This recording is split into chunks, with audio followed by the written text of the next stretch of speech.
Beam it out of here, Scotty. Star Trek's new low. In the storied legacy of Star Trek, few things have stung fans more than a misfire. From uneven scripts to controversial retcons, the franchise has had its share of missteps.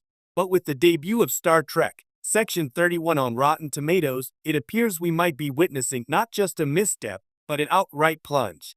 Critics have awarded the film a drubbing. Among dozens of reviews, it holds an approval rating that places it at or near the bottom of every single Star Trek film or series ever rated. According to Rotten Tomatoes, Section 31 has landed a meager 20% approval score from critics, the lowest for any Star Trek ever listed. Some sources put the score as low as 17%. The average rating is just 3.0 by 10, and Metacritic assigns it a generally unfavorable score of 37 by 100. To say that Section 31 has become a new benchmark, albeit a shameful one, for franchise failure would not be hyperbole. The critical consensus rather cheekily reads, "Beam it out of here, Scotty." For a property that, for decades, has staked its identity on optimism, discovery, and moral breadth, this name-calling consensus lands with particular force. One senses that the critics are not just rejecting a film, they are rejecting that it even belongs in the Star Trek pantheon. The context, why this matters. To understand why Section 31's reception is such a shock, we have to look at the Star Trek franchise's emotional and cultural stakes.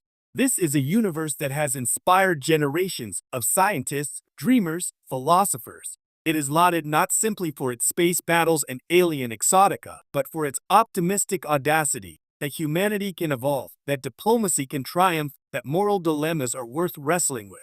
Over the decades, Star Trek has weathered uneven seasons, weak films, and passionate fan critiques, but it has rarely, if ever, been humbled this thoroughly by critics.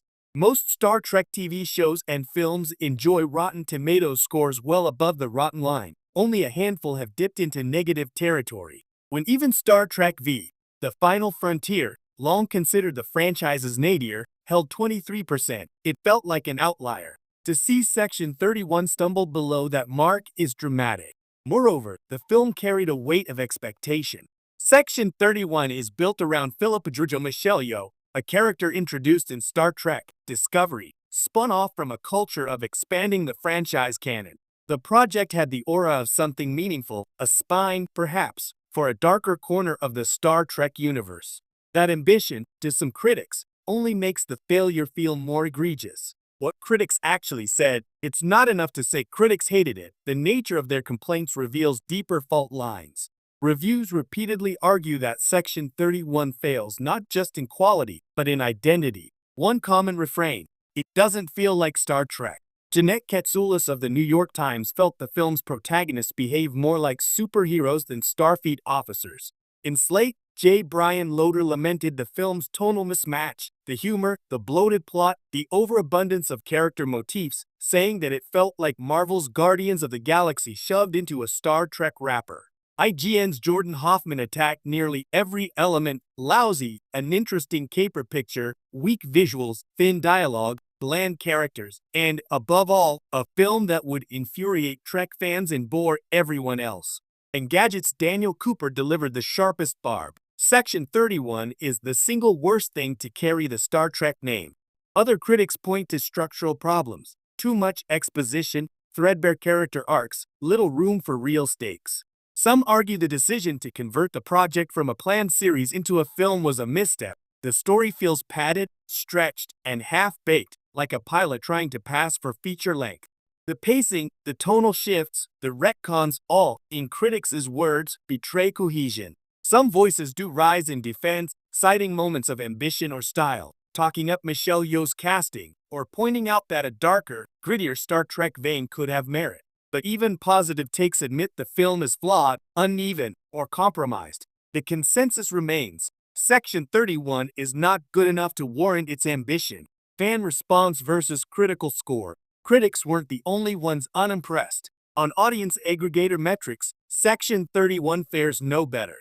The user rating has hovered in the low teens. Some sources give it 17%. That alignment, critics and audience largely agreeing, makes the verdict feel more absolute.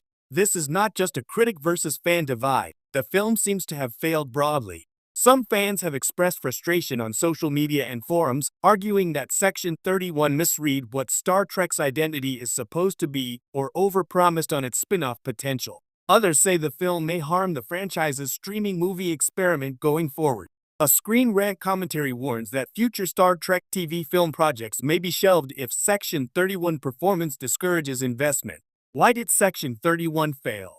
To isolate causes is speculative, but the critics' patterns suggest several overlapping culprits. One, tone and identity mismatch. Section 31 seems to straddle a line between Star Trek and modern action caper tropes, and critics say it lands squarely in a no-man's land.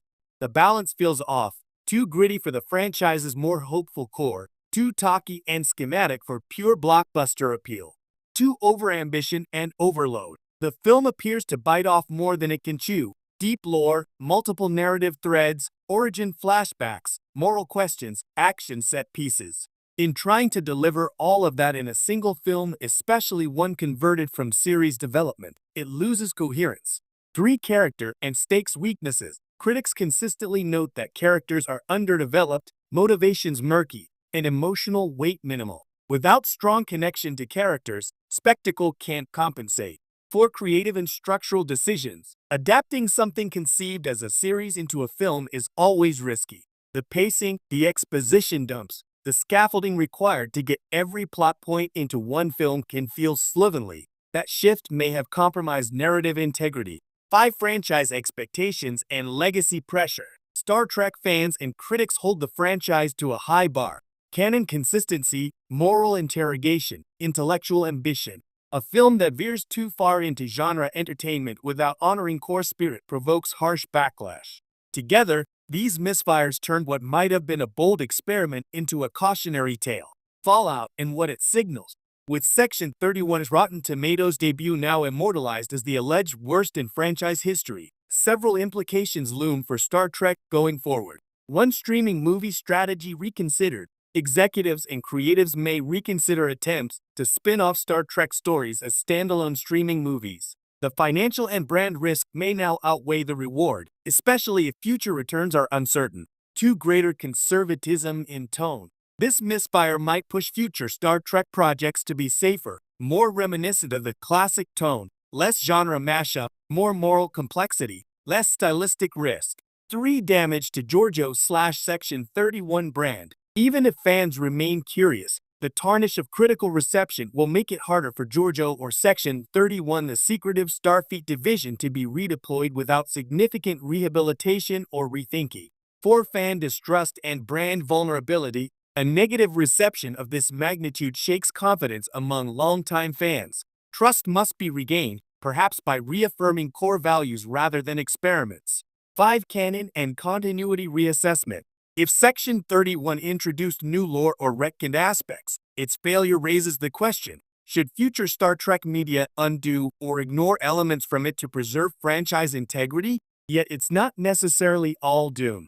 The franchise is resilient. Failures in the Star Trek past have sometimes led to course corrections. Witness Star Trek V's infamy.